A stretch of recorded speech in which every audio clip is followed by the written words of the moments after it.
തിരുവചനം തിരുവചനം.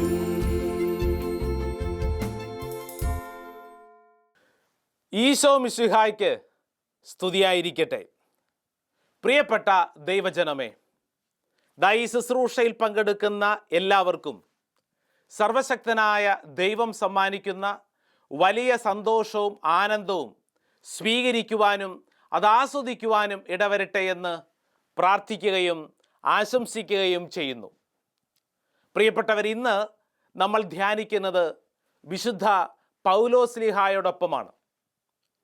വിശുദ്ധ പൗലോസ്ലീഹ തൻ്റെ റോമാക്കാർക്കെഴുതിയ ലേഖനം അതിൻ്റെ 7-ാം അധ്യായം 24-ാം തിരുവചനത്തിൽ വളരെ സങ്കടകരമായൊരു കാര്യം ലോക ജനതയോട് വിളിച്ചു പറയുന്നുണ്ട്. അതിങ്ങനെയാണ്: ഞാൻ ദുർഭകനായ മനുഷ്യൻ, മരണത്തിന് അധീനമായ ഈ ശരീരത്തിൽ നിന്ന് എന്നെ ആര് മോചിപ്പിക്കും? വിശുദ്ധ പൗലോസ്ലീഹ തൻ്റെ ഉള്ളിലുള്ള വലിയൊരു സങ്കടം വിളിച്ചു പറയുകയാണ്. ഞാൻ ഒരു ദുർഭകനായ മനുഷ്യനാണ്. എന്നെ ആര് ഈ ദുർഭകമായ അവസ്ഥയിൽ നിന്ന് മോചിപ്പിക്കും? വലിയൊരു ചോദ്യം. ഈ ചോദ്യം ചോദിക്കുന്നതിനുള്ള കാരണങ്ങൾ 7-ാം അധ്യായം 13 മുതൽ പൗലോസ്ലീഹ കൃത്യം വ്യക്തമായി കുറിച്ചു വച്ചിട്ടുണ്ട്. കാരണം ആഗ്രഹിക്കുന്ന നന്മയൊന്നുമല്ല ഞാൻ ചെയ്യുന്നത്, ആഗ്രഹിക്കാത്ത തിന്മയാണ്. പൗലോസ്ലീഹ പറയുകയാണ്, എൻ്റെ ഉള്ളിൽ എപ്പോഴും ഒരു യുദ്ധം നടക്കുന്നു. നന്മ ചെയ്യണമെന്ന് ആഗ്രഹമുണ്ട്, പക്ഷേ പറ്റുന്നില്ല.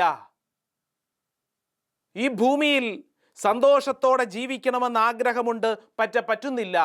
കാരണം എൻ്റെ ഉള്ളിൽ തന്നെ മറ്റൊരു തിന്മയുടെ മേഖല എന്നെ ഭരിക്കുന്നു. അതുകൊണ്ടാണ് പൗലോസ്ലീഹ പറയുന്നത്, ഞാൻ ഒരു ദുർഭകനായ മനുഷ്യനാണ്. നമ്മളൊക്കെ ഈ കാലഘട്ടത്തിൽ ചിലരെ ചൂണ്ടിയിട്ട് പറയും, എന്തൊരു ദുരന്തമാണ് ഈ മനുഷ്യൻ, പറയാറില്ലേ? എന്തൊരു ദുരന്തമാണ്, എന്തൊരു തോൽവിയാണ്, ഭാഗ്യമില്ലാത്ത അനുഭവമാണ്, ഭാഗ്യക്കേടിൻ്റെ ജീവിതമാണ്, ദുർഭകമായ അനുഭവം. പ്രിയപ്പെട്ടവരെ, പൗലോസ്ലീഹ പറയുകയാണ്, ഞാനൊരു തോൽവിയാണോ, ഞാനൊരു ദുരന്തമാണോ? ആര് എന്നെ മോചിപ്പിക്കും? വളരെ പ്രസക്തമായ ഈ ചോദ്യം ചോദിച്ചിട്ട് പൗലോസ്ലീഹ തൊട്ടടുത്ത വചനത്തിൽ അതിനുള്ള ഉത്തരവും പറയുന്നുണ്ട്. അതാണ് നമ്മൾ ശ്രദ്ധിക്കേണ്ടത്. എന്താ വചനം എന്നറിയോ? 25-ാം വചനം, നമ്മുടെ കർത്താവായ യേശു ക്രിസ്തു വഴി ദൈവത്തിന് സ്തോത്രം. പൗലോസ്ലീഹ പറയുകയാണ്, ഞാനൊരു ദുരന്തമാണോ, ഞാനൊരു തോൽവിയാണോ, ഞാനൊരു ദുർഭകനായ മനുഷ്യനാണോ? തൊട്ടടുത്ത വചനം പൗലോസ്ലീഹ ലോക ജനതയോട്, ഈ ശുശ്രൂഷയിൽ പങ്കെടുക്കുന്ന എന്നോടും നിന്നോടും പറയുന്നു, നമ്മളാരും ദുർഭകമായ അനുഭവത്തിൽ കെട്ടുപിണഞ്ഞ് ജീവിതം അവസാനിപ്പിക്കേണ്ടതല്ല. നമ്മളാരും തോൽവികളല്ല, ദുരന്തങ്ങളല്ല, മറിച്ച് ഈ പരാജയത്തിൽ നിന്ന്, ഈ ദുർഭകമായ അനുഭവത്തിൽ നിന്ന് എന്നെ മോചിപ്പിക്കുന്ന നമ്മുടെ കർത്താവായ ദൈവത്തിന് സ്തോത്രം. എന്ന് പറഞ്ഞാൽ, നിന്റെ ജീവിതത്തിൽ നീ ഇന്ന് കടന്നു പോകുന്ന ഏത് ദുർഭകമായ അനുഭവങ്ങൾക്ക് മുമ്പിലും വലിയ അനന്തമായ കൃപയുടെ വിജയത്തിൻ്റെ സാധ്യത അത് ദൈവത്തിലൂടെയുണ്ടെന്ന് പൗലോസ്ലീഹ ഈ ശുശ്രൂഷയിൽ പങ്കെടുക്കുന്ന നമ്മളെയൊക്കെ ഓർമ്മപ്പെടുത്തുകയാണ്.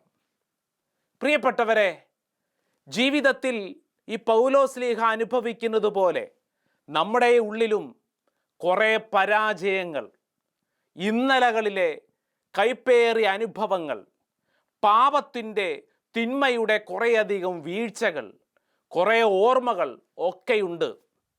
ആലോചിക്കും തോറും ഒരുപക്ഷെ നമ്മുടെ ഉള്ളിൽ ഒരു ചിന്തയുണ്ടാവും, ഞാനൊരു പരാജയമാണോ, ഞാനൊരു ലോക തോൽവിയാണോ?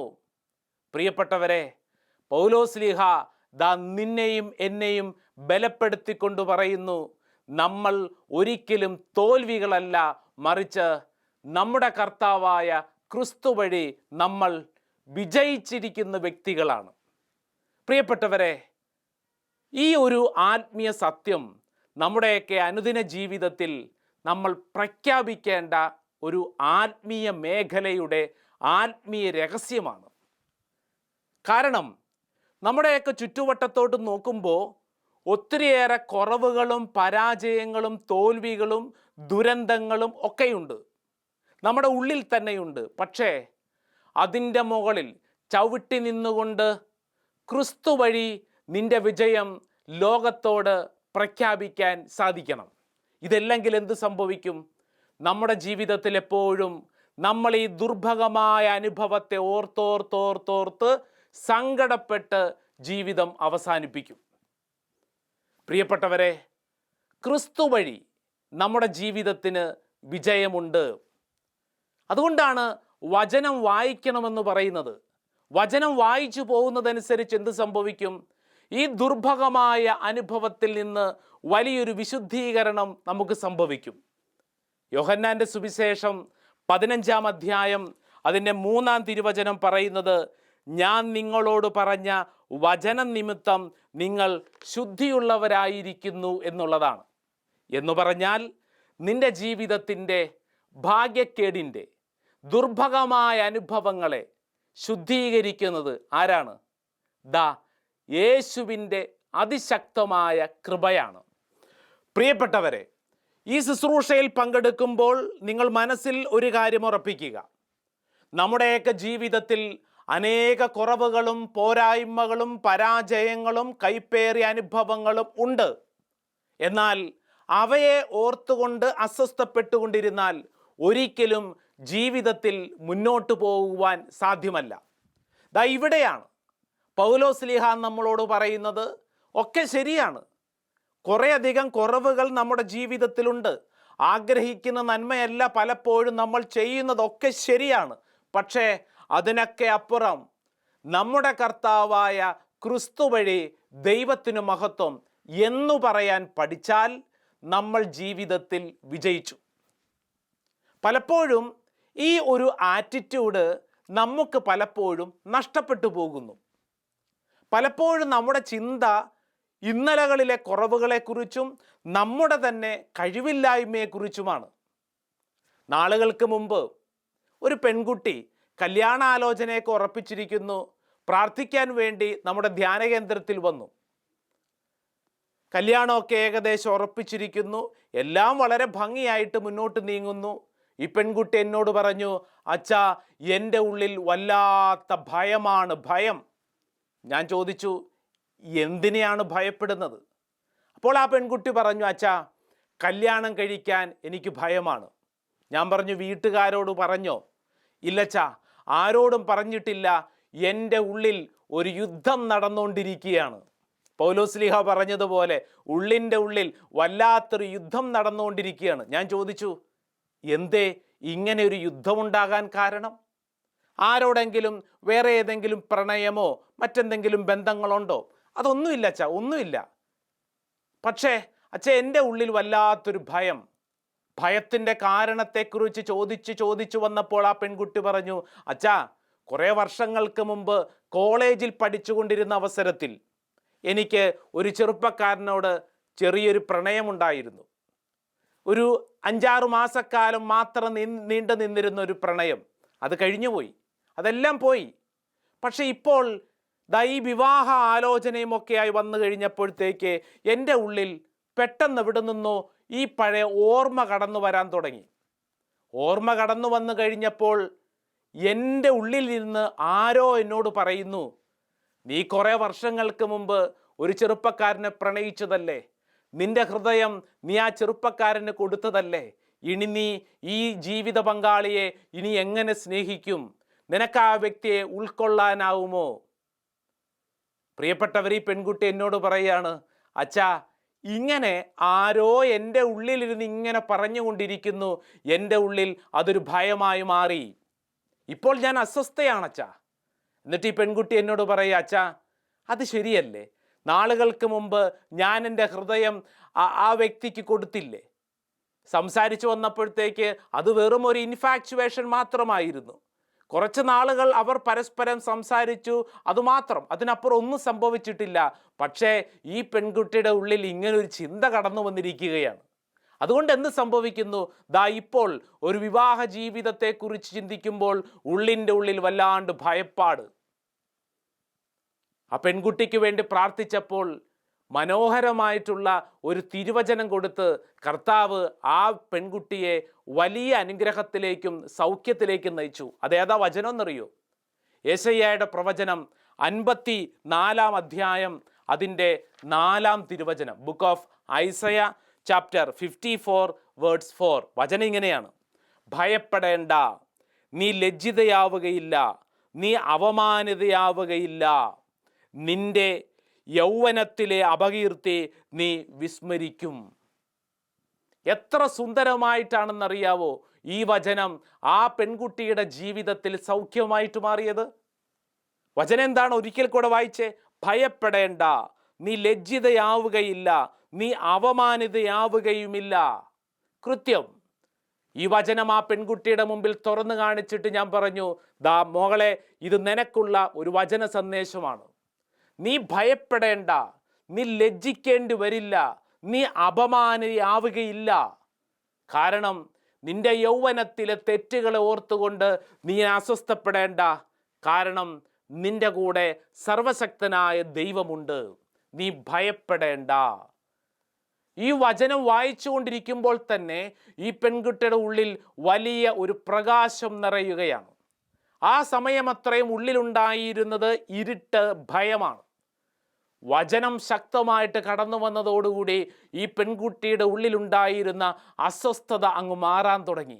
പ്രിയപ്പെട്ടവരെ, ഇതൊരൊറ്റപ്പെട്ട അനുഭവമായിട്ട് നിങ്ങൾ കരുതി മാറ്റിവെക്കരുത്. മറിച്ച് ഒരുപക്ഷെ ഇത് കേട്ടുകൊണ്ടിരിക്കുമ്പോൾ നിങ്ങളുടെ ജീവിതത്തിലോ നിങ്ങൾക്ക് പരിചയമുള്ള ആരുടെയെങ്കിലും ഒക്കെ ജീവിതത്തിൽ ഇതുപോലെ ഇന്നലകളിലെ ഏതെങ്കിലും ദുരന്തങ്ങൾ, ഏതെങ്കിലും പരാജയ അനുഭവങ്ങൾ ഉള്ളിൽ കൊണ്ട് നടന്ന്, ദൈവമേ, ഇനി എനിക്ക് മുമ്പോട്ട് നീങ്ങാൻ പറ്റാത്ത വണ്ണം ഞാൻ പരാജയപ്പെട്ടിരിക്കുന്നു, ഞാനൊരു തോൽവിയാണ്, ഞാനൊരു ദുർഭഗയായ വ്യക്തിയാണെന്ന് പറയുന്നെങ്കിൽ ഇതാ വചനം നിന്നോട് പറയുന്നു, നീ ഭയപ്പെടേണ്ട.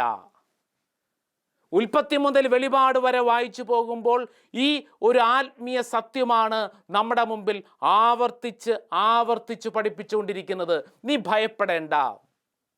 പൗലോസ്ലീഹ നമ്മളോട് പറയുന്നു, എൻ്റെ ജീവിതത്തിൻ്റെ ദുർഭഗമായ അനുഭവത്തിൻ്റെ നടുവിൽ ഞാൻ പ്രഖ്യാപിക്കുന്ന ഒരു വലിയ സത്യം, എൻ്റെ ജീവിതത്തിൽ എന്നെ നയിക്കുന്ന ഒരു ദൈവമുണ്ട്.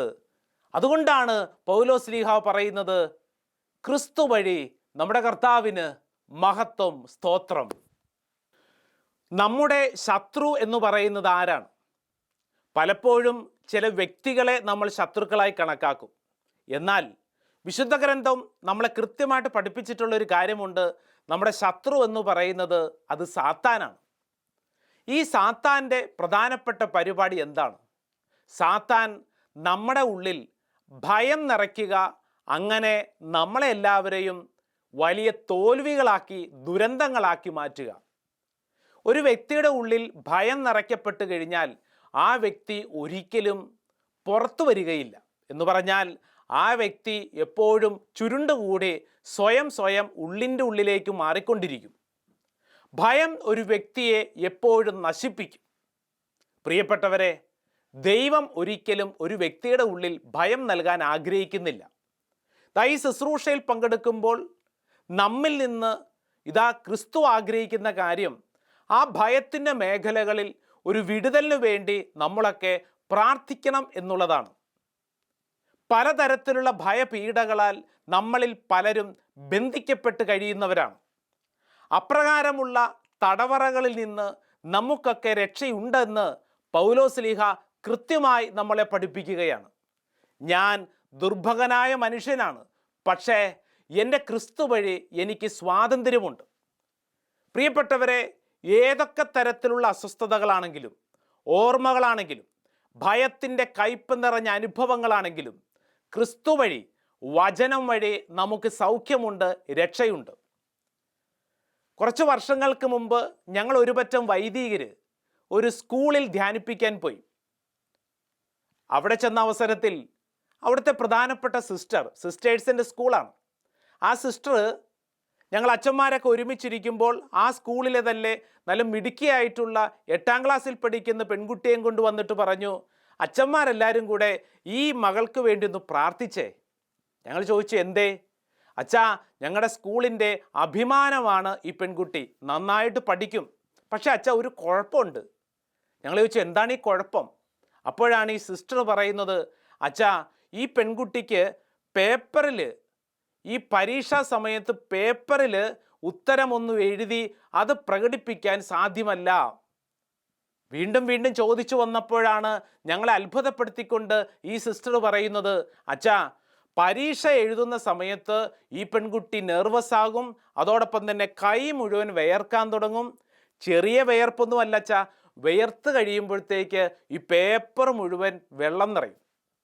അപ്പം അതുകൊണ്ട് തന്നെ പലപ്പോഴും പരീക്ഷ പൂർത്തീകരിക്കാൻ പോലും പറ്റുന്നില്ല.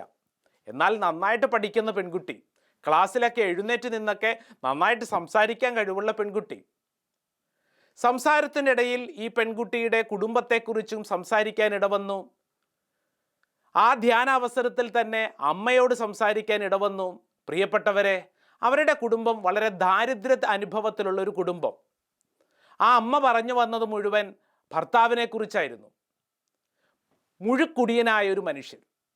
ആ മദ്യപാന അനുഭവത്തിൻ്റെ ബാക്കി പത്രമാണ് ഈ പെൺകുട്ടി ഇപ്പോൾ അനുഭവിക്കുന്ന ഈ അസ്വസ്ഥത.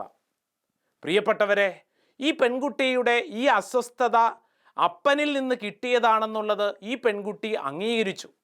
എന്നു മാത്രമല്ല, ഉള്ളിൻ്റെ ഉള്ളിലുണ്ടായിരുന്ന, ഒരിക്കലും പറഞ്ഞിട്ടില്ലാത്ത കുറേ കാര്യങ്ങൾ ആ ശുശ്രൂഷ അവസരത്തിൽ പങ്കുവച്ച് വലിയൊരു സൗഖ്യ അനുഭവത്തിലേക്ക് ഈ പെൺകുട്ടി കടന്നു വരികയാണ്. ഒത്തിരി നാളായി അടച്ചു വച്ചിരുന്ന, കൈപ്പേറിയ, ഭയപ്പെടുത്തുന്ന കുറേ ഓർമ്മകൾ ഈ ഉള്ളിൽ കൊണ്ടു നടക്കുകയാണ്. പ്രാർത്ഥിച്ച അവസരത്തിൽ ഈ പെൺകുട്ടിക്ക് വേണ്ടി കിട്ടിയ നല്ല സുന്ദരമായ മറ്റൊരു വചനമുണ്ട്. ഒരുപക്ഷെ ഈ ശുശ്രൂഷയിൽ പങ്കെടുക്കുന്ന അനേകർക്ക് ഇപ്രകാരമുള്ള ഈ വചനം നിങ്ങളെ ബലപ്പെടുത്തും, ശക്തി നൽകും. വചനം യെശയ്യായുടെ പുസ്തകം 41-ാം അധ്യായം 10-ാം തിരുവചനമാണ്. Book of Isaiah chapter 41 verse 10. വചനം ഇങ്ങനെയാണ്, ഭയപ്പെടേണ്ട, ഞാൻ നിന്നോടുകൂടെയുണ്ട്. സംഭ്രമിക്കേണ്ട, ഞാനാണ് നിന്റെ ദൈവം. ഞാൻ നിന്നെ ശക്തിപ്പെടുത്തുകയും സഹായിക്കുകയും ചെയ്യും. എൻ്റെ വിജയകരമായ വലത്തുകൈ കൊണ്ട് ഞാൻ നിന്നെ താങ്ങി നിർത്തും. ഈ വചനം വായിച്ച് കേട്ടപ്പോൾ തന്നെ ഈ പെൺകുട്ടിയുടെ മുഖത്ത് വലിയ സുന്ദരമായ ഒരു പുഞ്ചിരി വിടർന്നു. കാരണം ഈ പെൺകുട്ടിയുടെ ഉള്ളിലുള്ള ഓർമ്മകൾ മുഴുവൻ സ്വന്തം അപ്പനെക്കുറിച്ചുള്ള ഓർമ്മകളാണ്. ആ ഓർമ്മകൾ മുഴുവൻ ഭയം നിറഞ്ഞതാണ്. അപ്പനെക്കുറിച്ച് ഓർക്കാൻ പോലും ഈ പെൺകുട്ടി ആഗ്രഹിക്കുന്നില്ല. വീട്ടിൽ വൈകുന്നേരം ചെന്നു കഴിയുമ്പോൾ അപ്പൻ കടന്നു വരുന്നതും മദ്യപിച്ചിട്ടാണ്. പിന്നീട് മുറിവേൽപ്പിക്കുന്ന ഈ അപ്പനെക്കുറിച്ച് ഈ പെൺകുട്ടിക്ക് ഓർക്കാൻ പോലും താല്പര്യമില്ല. പക്ഷേ ഉള്ളിൻ്റെ ഉള്ളിലെല്ലാം കിടക്കുന്നത് ആ ഓർമ്മകളാണ്. അതുകൊണ്ട് തന്നെ എപ്പോഴും അസ്വസ്ഥമാണ്. എന്നാൽ ഞങ്ങൾ പറഞ്ഞു കൊടുത്തു, സ്വർഗത്തിൽ നിനക്കൊരു അപ്പനുണ്ട്. ഈ ഭൂമിയിൽ നിനക്ക് ജന്മം നൽകിയ ഒരു അപ്പനുണ്ട്. ആ സ്വർഗത്തിലെ അപ്പന് നിന്നെക്കുറിച്ച് വലിയൊരു പ്രതീക്ഷയുണ്ട്. ഈ ഭൂമിയിൽ നിനക്ക് ചുറ്റുവട്ടത്ത് നടക്കുന്ന ഏതെങ്കിലും ഒരു സംഭവമോ ഒരു സാഹചര്യത്തെയോ അത് നോക്കിക്കൊണ്ട് നിന്റെ ജീവിതം നശിപ്പിക്കരുത്. ആ സ്വർഗത്തിലുള്ള അപ്പൻ നിന്നോട് ചില കാര്യങ്ങൾ പങ്കുവയ്ക്കുന്നു. എന്നിട്ട് ഈ വചനം ആ പെൺകുട്ടിയോട് കാണാതെ പഠിക്കാൻ പറഞ്ഞു. യെശയ്യായുടെ പ്രവചനം 41-ാം അധ്യായം 10-ാം തിരുവചനം, ഭയപ്പെടേണ്ട, ഞാൻ നിന്നോടുകൂടെയുണ്ട്. ഞങ്ങൾ പറഞ്ഞു, മോളെ, ഇതാരാ പറയുന്നെന്നറിയോ? നിന്റെ ദൈവം നിന്നോട് പറയുന്നു, നീ ഭയപ്പെടേണ്ട, നിന്നോടുകൂടെ ദൈവമുണ്ട്. നീ സംഭ്രമിക്കേണ്ട. ദൈവം പറയാണ്, ഞാൻ നിന്റെ കൂടെയുണ്ട്. എന്നിട്ട് അടുത്ത വചനം ഇങ്ങനെയാണ്, ഞാൻ നിന്നെ ശക്തിപ്പെടുത്തുകയും സഹായിക്കുകയും ചെയ്യും. എൻ്റെ വിജയകരമായ വലത്തുകൈ കൊണ്ട് ഞാൻ നിന്നെ താങ്ങി നിർത്തും. ഈ ഒരു കാര്യം ഈ പെൺകുട്ടിയുടെ മനസ്സിലേക്ക് സാവധാനം കടന്നു ചെല്ലുകയാണ്. ഇനി മുതൽ എന്നെ സഹായിക്കുന്നത്, പരീക്ഷ എഴുതുമ്പോൾ എൻ്റെ വലത് കൈ പിടിച്ചിരിക്കുന്നത് സർവശക്തനായ ദൈവത്തിൻ്റെ കരമാണ്. ആ കരം കൊണ്ട് നിന്നെ ഞാൻ ബലപ്പെടുത്തും. പ്രിയപ്പെട്ടവരെ, അത്ഭുതകരമായ രീതിയിൽ ആ പെൺകുട്ടിയിൽ ദൈവം ഇടപെടുകയായിരുന്നു. ഇടപെടുന്നതിന് ആ പെൺകുട്ടി ചെയ്ത കാര്യം എന്താണ്?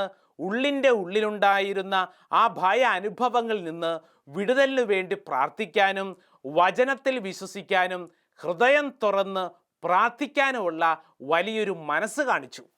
വിശുദ്ധ പൗലോസ്ലീഹ പ്രഖ്യാപിച്ചതുപോലെ ദുർഭഗമായ അനുഭവങ്ങൾ നമുക്കെല്ലാവർക്കും വ്യത്യസ്തമായ തലങ്ങളിൽ നമ്മളൊക്കെ അനുഭവിക്കപ്പെടുന്നുണ്ട്.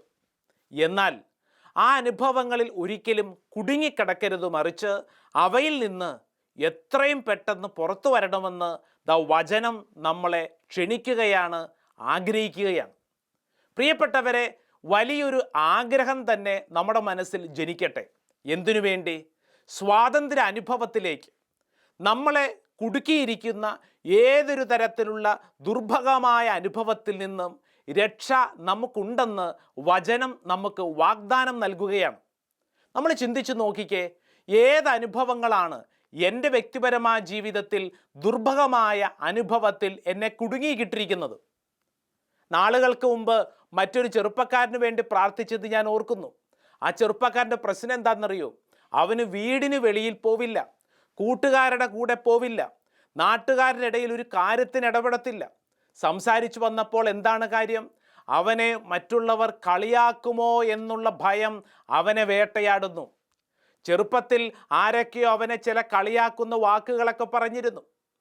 പ്രിയപ്പെട്ടവരെ, പിന്നീട് ഇവൻ്റെ ഉള്ളിൽ ഈ ചിന്ത കയറി, ഞാൻ പുറത്തിറങ്ങിയാൽ കൂട്ടുകാരെന്നെ കളിയാക്കും, നാട്ടുകാരെന്നെ കളിയാക്കും.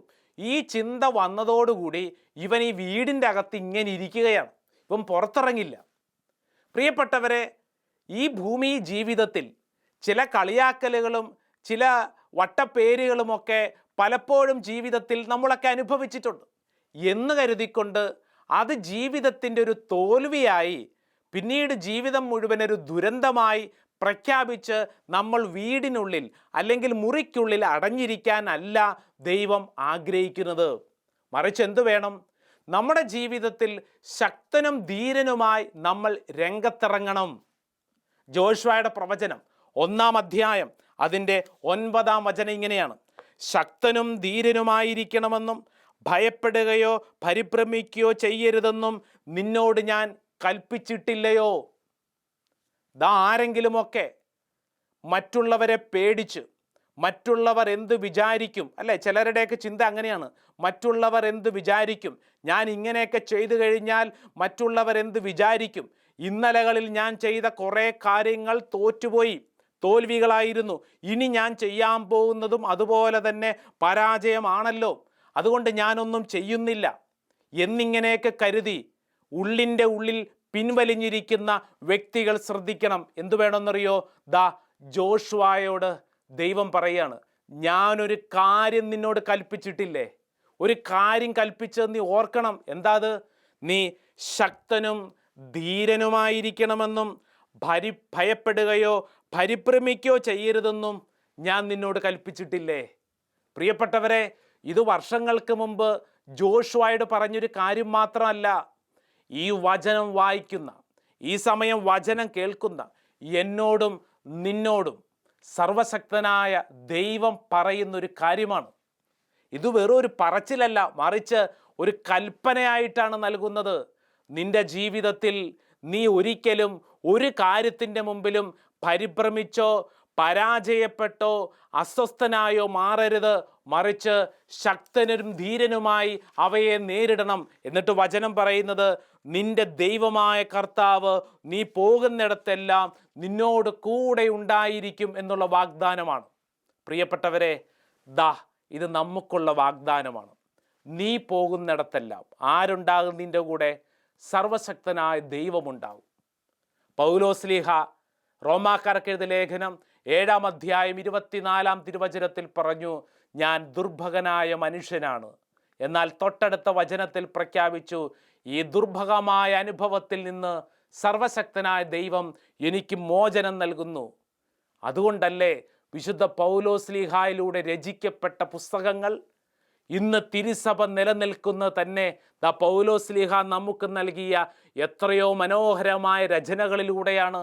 പ്രിയപ്പെട്ടവരെ, എന്നാൽ പൗലോസ്ലീഹ ചിന്തിക്കുകയാണ്, എന്നെ ഒന്നിനും കൊള്ളിയേല, ഞാൻ ദുർഭകനാണ്, ഞാൻ ഒത്തിരി പാപം ചെയ്യുന്നു, എൻ്റെ ഉള്ളിലെ പ്രശ്നങ്ങൾ ഇങ്ങനെയാണ് എന്ന് കരുതി മാറിയിരുന്നെങ്കിൽ ഇന്നത്തെ പൗലോസ്ലീഹ ഉണ്ടാവൂ? ഇല്ലല്ലോ. പൗലോസ്ലീഹ എന്ത് ചെയ്തു? പൗലോസ്ലീഹ പ്രഖ്യാപിച്ചു, എന്നെ നയിക്കുന്ന ദൈവമാണ്.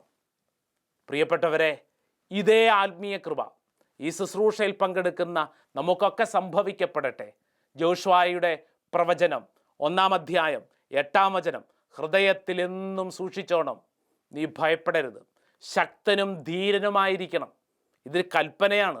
നീ പോകുന്നിടത്തെല്ലാം നിന്നോടുകൂടെ ദൈവം ഉണ്ടാവും. പ്രിയപ്പെട്ടവരെ, ഈ കൃപ സമൃദ്ധമായി സ്വീകരിക്കുവാൻ, അതാസ്വദിക്കുവാൻ നമുക്കിടവരട്ടെ എന്ന് പ്രാർത്ഥിക്കുന്നു. ദൈവസമൃദ്ധമായിട്ട് അനുഗ്രഹിക്കട്ടെ. ആമേൻ.